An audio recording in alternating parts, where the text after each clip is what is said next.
মধ্যরাত্রি চোরের বাড়ি মেয়ে মানুষের সাথে গল্প করে বেড়াইছেও, ডাক দি লোকজন তাগারে নি তার চরিত্র কিরম ফুলের মতো পবিত্র, এসে দেখে যাক। তুমি সব কথা এত সিরিয়াস হও কিসের জন্য? শোনো, আজকাল বড় বড় নেতাগেরও গার্লফ্রেন্ড থাকে, নেতাগের কোনো সমস্যা হয় না। আমি কল সত্যি সত্যি লোকজন ডাক।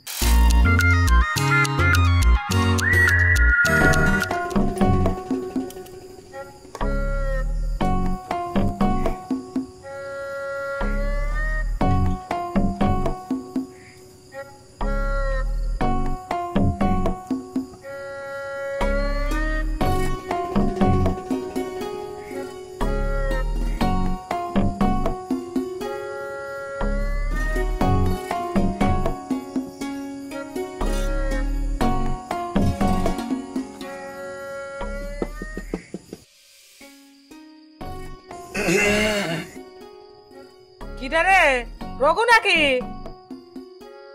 আমি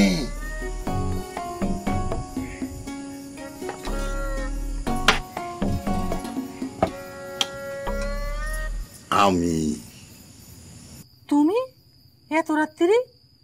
দরজাটা একটু হলো, বসে গল্প করি।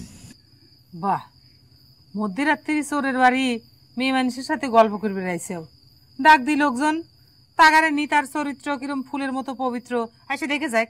তুমি সব কথা এত সিরিয়াস হও কিসের জন্য? শোনো, আজকাল বড় বড় নেতাগেরও গার্লফ্রেন্ড থাকে, নেতাগের কোনো সমস্যা হয় না। আমি কল সত্যি সত্যি লোকজন ডাক দেবো। উত্তেজিত হইতেছে কিসের জন্য বেবি জান? আমি তোমাকে ভালোবাসি, তুমি দরজাটা খুলবে, লোকজন ডাকার কি দরকার? বিষয়টা হইল তোমার আর আমার, এখানে লোকজনের কোনো ভূমিকা নাই। তোমাকে আমি বহুবার কইছি, এ সমস্ত ভালোবাসা টালোবাসার ন্যাকামি করার আমার সময় নেই। আমাকে যদি বিয়ে করবে চাও, রাজি থাকো, তাহলে কও, দিনের বেলা প্রস্তাব নিয়ে আসবে। আরে বিয়ে করা বউ তো ঘরেই আছে, বোঝো না কেন? বিয়ে করা মানেই ভালোবাসার মৃত্যু। বাহ, আমি চাই না বিয়ে করে তোমার আর আমার ভালোবাসার মৃত্যু হয়ে যাক। ভালোবাসার উপর তোমার খুব দরদ, তাই না শেরালি? বাহ, কিন্তু তোমার বোন যখন আমার ভাই ভালোবাসেছিল, তখন তোমার ভালোবাসার পরে দরদ কোনে আসিল? তোমার অত্যাচারে না থাকবে পেরে তোমার বোনটা আত্মহত্যা করতে বাধ্য হয়েছিল। এই বারবার বোনের কথা তুলিস কিসের জন্য? আজ থেকে আর কোনোদিন এই কথা মুখে উচ্চারণ করবি না।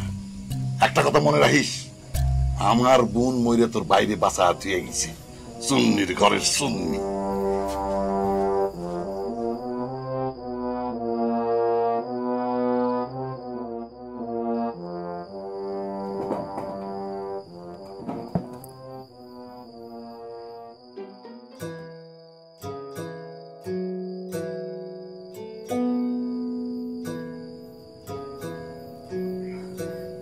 সাহেব,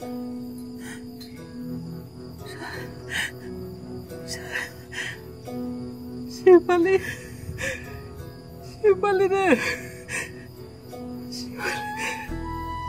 সাহেব, ভাই আমার তুই কোনে?